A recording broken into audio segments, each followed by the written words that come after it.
Our next session, which will run until 2:40 Eastern Time, is printing custom textbooks, SUNY OER Services and SUNY Press. And our two presenters are Laura Murray from SUNY OLIS. And Laura Murray is the OER coordinator and librarian for both SUNY OER Services and SUNY and CUNY OER programs. She's a librarian and instructional designer who supports administrators, faculty, librarians, and instructional designers of both SUNY and CUNY with all things OER. And when not immersed in OER, Laura is a runner, photographer, and caretaker of a 1785 farmhouse. And Allison Brown works for SUNY OER Services out of SUNY Geneseo. And she is the Digital Publishing Services Manager at the Mill Library at SUNY Geneseo and is affiliated with Open SUNY Textbooks, SUNY OER Services. So, sorry, I clicked the wrong thing. So with that, we're going to turn things over to Laura and Allison. Are you guys there? Hi, this is Laura. Okay, so let's, I'm going to stop sharing so you can share your screen. Okay, and Allison, you were going to do the share, right? Oh, there she goes.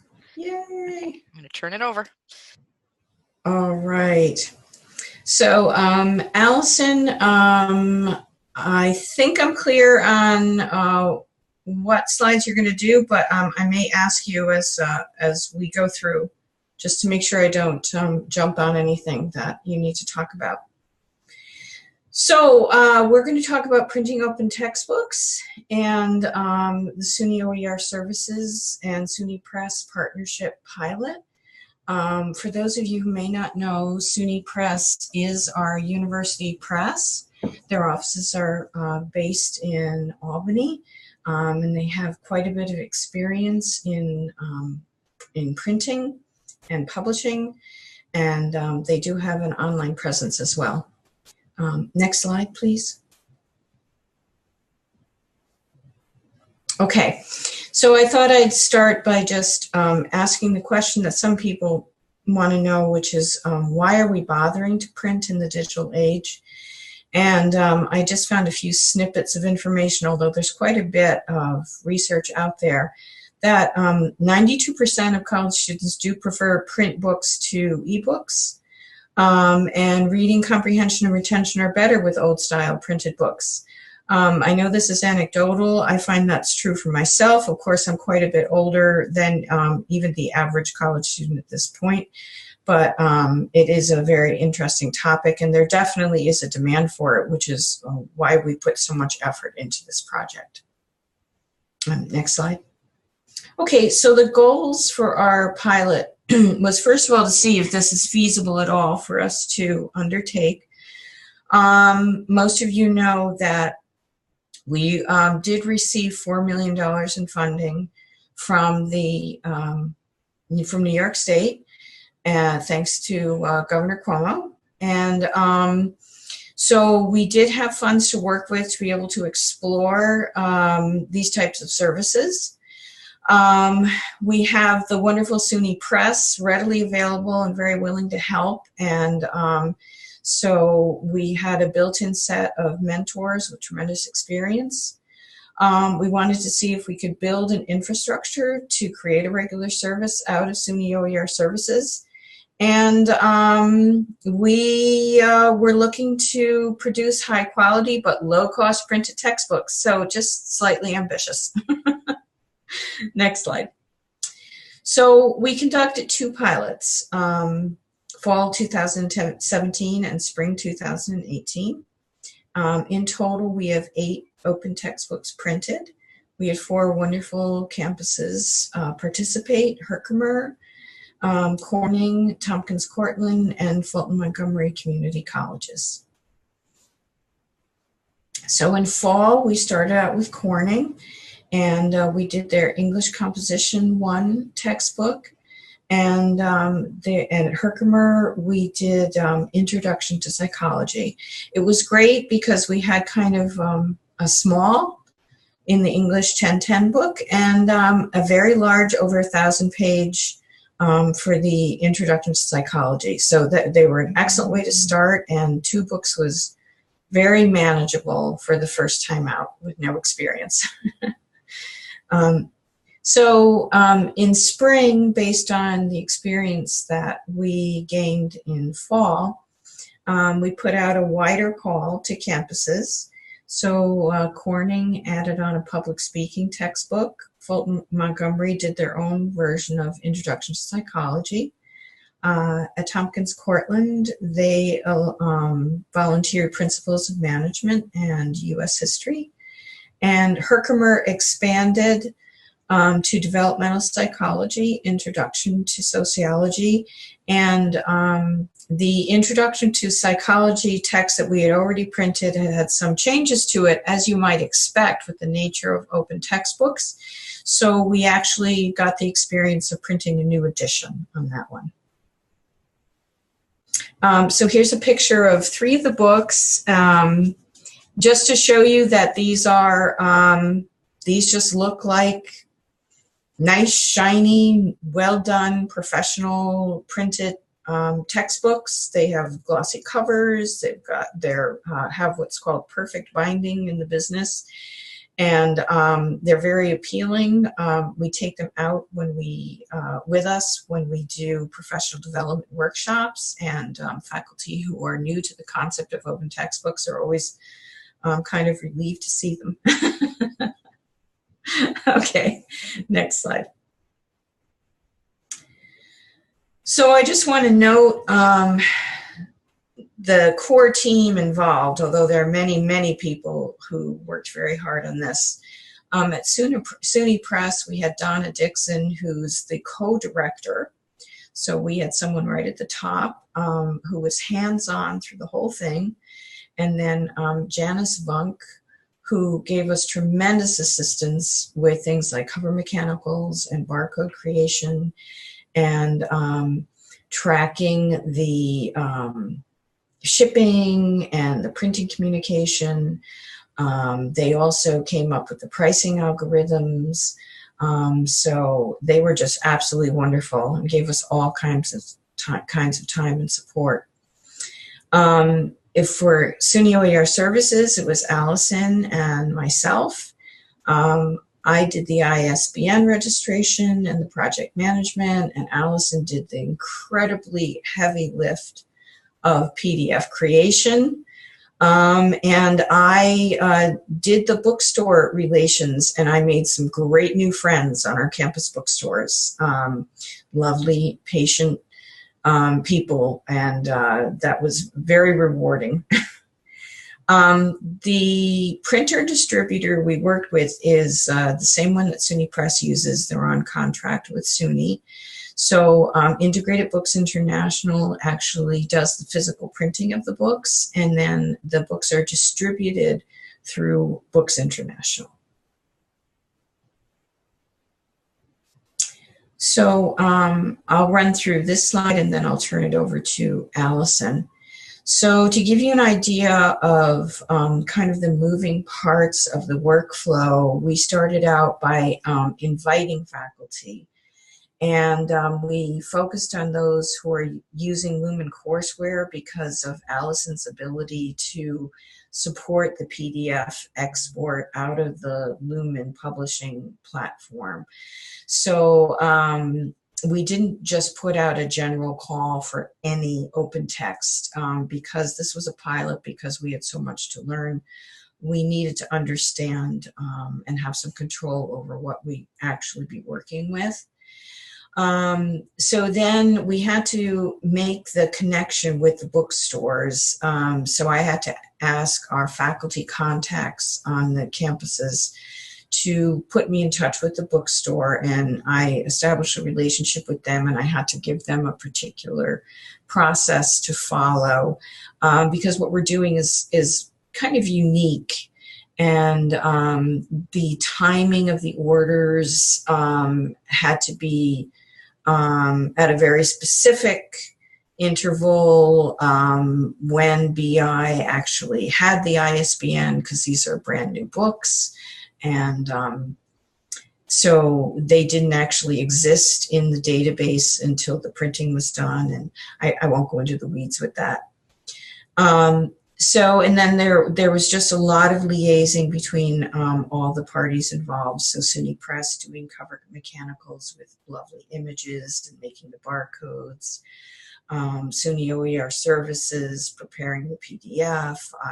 As I said, I assigned the ISBN. And then there's the ordering and invoicing, and there were lots of timing as to the expectations of when the bookstore needed them in order to be ready for the start of semester, make sure that they were in the students' hands before the first day of class.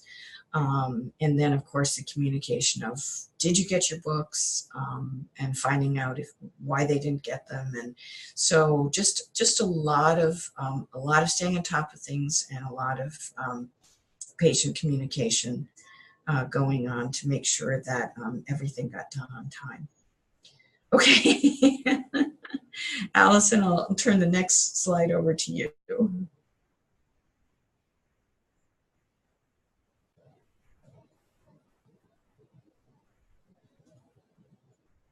Oops. Sorry, I'm having a little difficulty unmuting and sharing my screen at the same time. So here we go back into the presentation.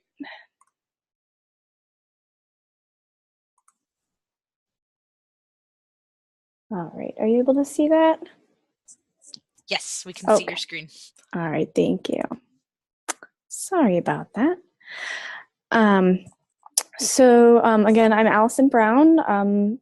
I worked with Laura on this pilot, and I work at Geneseo as the Digital Publishing Services Manager.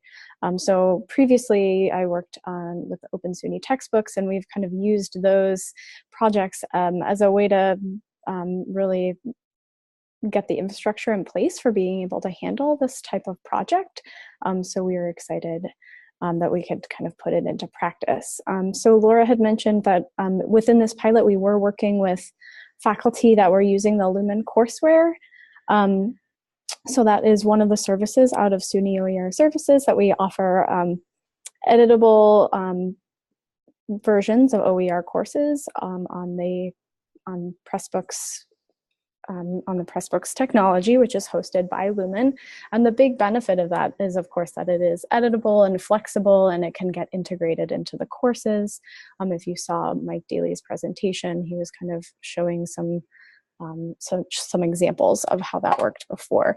So, of course, then, because we have something that's really flexible, we then have the challenge of getting it back into a format that is static and print ready. So not to get too technical, but because Pressbooks is an open source technology, and it does have export capabilities within it, which makes it just really great for open textbooks. The out of the box PDF exporter, it works, but it's not like up to our standards for printing. So like I said, because of the Open SUNY textbook project here at Geneseo, we've really been honing that. A lot of work was done by our web developer here, Leah Root. So we were able to take those courses that faculty members edited and just made their own, and then transferred it, and then we're able to export that PDF that could get sent to the press and then to the printer. So I just wanted to, I won't go through all the details of this workflow, but I did want to just show the basic process, which the PDF creation was a big lift, but really the steps were the communication between us and the campus, and then working with the campus support and the faculty members to make sure that they had a chance to look over the PDF and really make sure it was going to work for them, make sure they understand kind of what's going to, if it was really built for online, how that's going to work in a print format, like what to take out, what to link, or like what links to show, so that students could go to a computer and type those links in. So kind of working through some of those details. Like you can see, the faculty members have a chance to look over that for us to work with them on correcting anything. And then the press helped also by being another third set of eyes to check through everything to make sure it was really perfect. So then they finalized it, created the cover, and then it went to the books, the printer, and then the bookstore from there.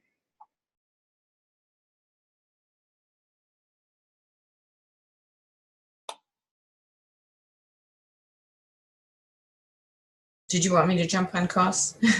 Yeah, if you don't mind. Sure. So costs. The ranges are $17 to $38 retail. So that's what the students are paying in the bookstore. If they were to print the Intro to Psych texts on their own, which are around 1,000 page texts, that would cost about $75. And so in the bookstores, they are running right around $38. So right there, that's a huge benefit to students who want to print texts, especially a large one. So right now, across the bookstores, and we were very lucky in this pilot to work with Follett, Barnes & Nobles, and Independent. So even in this small group, we were able to cover the 3 categories of bookstores that are in the SUNY system. The markup is running right around 33% for everyone. So it seems to be working, and it's something that I think there's going to be a lot of discussion about as we scale up and move forward. I know that it's a really popular topic about what is an affordable textbook and what the cap is on that. And I think we're going to see a lot more written and discussed about that in the whole world of OER going forward. So we just wanted to share a few kind of takeaways that we're learning that we're going to apply to our printing services moving forward, and then hopefully you can kind of take them as considerations if you're thinking of helping a faculty with print or adding print as a dimension into your campus OER support. So the first thing is to just think through what the benefit for the student is in accessing the print. So when in the examples from this pilot, we were working with campuses where it was really important for them to provide some offline access to the students. And so thinking through that, we also wanted to make sure that we could have the texts available in the actual bookstores and not just, available to buy online. And that's important for students being able to use their financial aid. And then just thinking about how it functions in the class kind of pedagogically to make sure that that makes sense for the students and for the faculty member. Another thing is just making sure the faculty member is invested and motivated to work on this. It's not, if they're already working with OER, they are probably, game for a project like this, but just making sure that they are willing to work on it as a partnership. And then ideally has some understanding of OER and ideally has used that OER before. We do see a lot, just in this pilot, we saw updates from one semester to the next, and obviously that's a big benefit for OER. But from the very first semester of using OER to the second, you'll probably see the most edits and remixes, just as the faculty member, learns what's going to work and is really taking advantage of all of the 5 R's for the OER. And so after that kind of initial period is a good time to think about print, because then, the following semesters probably it will change less. And then that's going to be important, especially for us for sustainability, and so that we don't have too many books that we need to reprint every single semester, and then also for the students so that they're able to buy books from each other so that the versions aren't too different. The other really, instrumental thing in this pilot was having someone on campus willing to act as a coordinator and being the point person on the project. So that was really great. And then, the last 2 things is just, having a bookstore that's willing to dive into this and explore that with you. And then just patience, because it's a new process for everyone.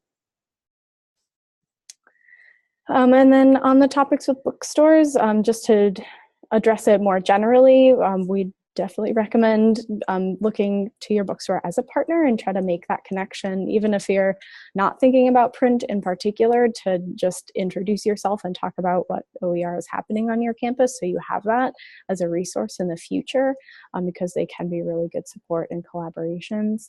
And then getting to know what they offer. Some different kinds of bookstores might have some OER offerings, so being informed about that, so that you know what the faculty are hearing from them as well. And then lastly, we do have a guide on our OER guide about working with bookstores that you might want to check out. And we have that broken down into the different types of bookstores. So if you are a Follett campus or a Barnes & Noble campus or an independent campus, we have some particular considerations there. And then also contacts within SUNY of OER programs that are working with those types of bookstores, so that you have a resource to reach out to. And then just generally the other print options that are available to campuses that are exploring print beyond, a full-scale system-wide partnership with a press. There are lots of local options. So one is working with that bookstore or your print shop, or a combination of the two. So MCC is an example of that, where they have a local print shop that prints their copies and then the bookstore sells them. And yeah. So then the other options are working with an online print on demand. So that can be to just have it available online for the students to order. And then also your bookstore would be able to order them as well. And then lastly, providing the PDF for student printing is always a great option, because then they can choose what they want to print. And yeah, it's a good resource for them. All right, Laura, can you go over the next steps? Sure. So we have to start in May in order to be ready for the fall 2018 semester. So between today and May, we have to explore what's worked well in the first two pilots and what maybe isn't working, and come up with some new efficiencies and some solutions, and just try to put to use all of the experience we've had. And then be ready to offer something that's, I think that's going to be a real benefit to all of our participating OER campuses. So the primary questions we're going to be working with are, can the traditional printing and distribution methods we've tried out work for open textbooks? Because we're working on such a tight time frame, so it's so untraditional because of the nature of open textbooks. SUNY Press had to pretty much put rush on every single printing order and every single shipping order. And that's tough on the workflow of the printer we're using. So we have to explore, will a print on demand model work for all orders instead? And then in terms of staffing, Allison's been really wonderful about tracking her time. I have been less wonderful about tracking my time. However, I found that Alexis Clifton has kind of a better perspective on my time than I do. So thank you, Alexis. And so we'll be getting together to just figure out, okay, how many man hours and women hours do we actually need to get this done? So we've got our work cut out for us between now and May. And I'd like to conclude, because I always love to put names and faces with these wonderful initiatives and acknowledge individuals. So at Herkimer, Bill Pells was our faculty responsible for the textbooks, and Lauren Henninger was the ever-patient bookstore contact. At Corning, Ryan Hirsch is our faculty, and I'm sorry, that should be Ron Abbott is our bookstore contact. And then at Fulton Montgomery, the wonderful Mike Daly and Sandy Schwed. And at Tompkins Cortland, Tony DeFranco is our faculty contact and editor. And Dan Smith was my bookstore contact. Dan has become a real phone pal, so thanks, Dan, wherever you are. So I just want to say a huge thanks to all of them. Okay, so we have a couple of questions here in the queue, and I'm going to try to get through all of them. Hopefully we can do that before we have to move on to the next and final session. So some of these are kind of short. Maybe I'll do these ones first. Moriana Garcia wanted to know, did you assign a new ISBN to the updated version of the psychology book? And at what point in the updates justifies a new ISBN? Yes, SUNY Press said absolutely. The new version did have to have a new ISBN for many reasons, including tracking with the printer. We did let SUNY Press make the decision that it did have to be a new edition. There were actually chapters removed and moved around, so they felt that, yeah, that was absolutely a new edition. Okay, great. I have two related questions. One came from Leah Galka, who I believe is that, are you at Buff State or UB? I know you're up in Buffalo. And one from Hudson Valley Community College. They're both bookstore related. Leah wanted to know if the bookstores are willing or able to buy back books used, or if they sell them used afterwards.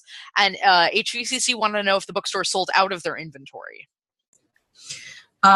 I do not, for HVCC, I do not yet know if anyone, I do know that that Corning did sell out for the first pilot. I haven't gotten the reports back yet as to if anyone has any unsold inventory. And what to do with unsold inventory is actually one of the questions we have to deal with between now and May. Because at this point, because of the nature of open textbooks and changing so quickly, we don't really have a credit or a buyback process in place. So that's one of the unanswered questions we have right now. Okay, thank you. There are a couple of bouncing back and forth between a couple of these windows. Jacqueline Violette wanted to know how the pricing was determined and if the bookstore or SUNY was allowed to make a profit from printing these resources when some licenses restrict commercial use. Well, let's see. The bookstore, we did leave the markup at the bookstore up to their discretion. And again, those are bigger issues because of the relationships of the bookstore to the campuses. Those are something that are going to have to be discussed as we move forward. In terms of the pricing, SUNY Press has an algorithm based on the actual physical cost of printing. And there was a very low margin of overhead for staff time added on. So in terms of profit, yeah, that's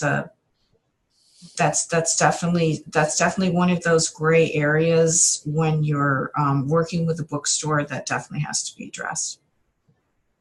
I think for the most part, the idea of, I think in this pilot, we mainly worked with CCBY content, but when you're working, when you look at the definition of the non-commercial, there's a lot of gray area and there's a lot of discussion in the OER and legal community about what that definition is. And so usually it's accepted that anything that's added to the price that is for cost recovery in terms of just getting that out there is acceptable. So I don't think that any pricing that was added onto the physical printing of the book likely it would fall within that. And Mike Daly just chimed in just to say that Fulton Montgomery is close to selling out. They have a 96% buy rate for the printed OER books. Mm-hmm. Oh, great. Thanks, Mike. There were two other quick ones. One was there was a question about what that grant was, and I believe that was the that's the one from the governor, right? Right. At the beginning? Okay. Yeah. So right after the Excelsior Scholarship came out, there was like a part 2 to that, which is, by the way, New York State is giving $4 million to SUNY to support OER initiatives and $4 million to CUNY. So it was right in the state budget. Okay. And there was just one last one. Let's see if we can squeeze this in real quick before we have to switch over to the last session. Janine Galvin said that they need a printing system. And she said, if students are required to purchase a workbook or a lab manual, are you offering OER or zero cost textbook cost course? So I think that's a question that's best answered on a local level, and whether and how the campus is defining the OER course. So an OER is still an OER even if it's printed. So if something is listed as an OER course and a course that relies on open materials, then it's still OER. But if the campus has designated, decided that their OER program is going to call, their courses like no cost courses, right. Then that might be something where you might not be able to list it as a no cost course, but you might be able to list it as a low cost course. So. Okay, thank you.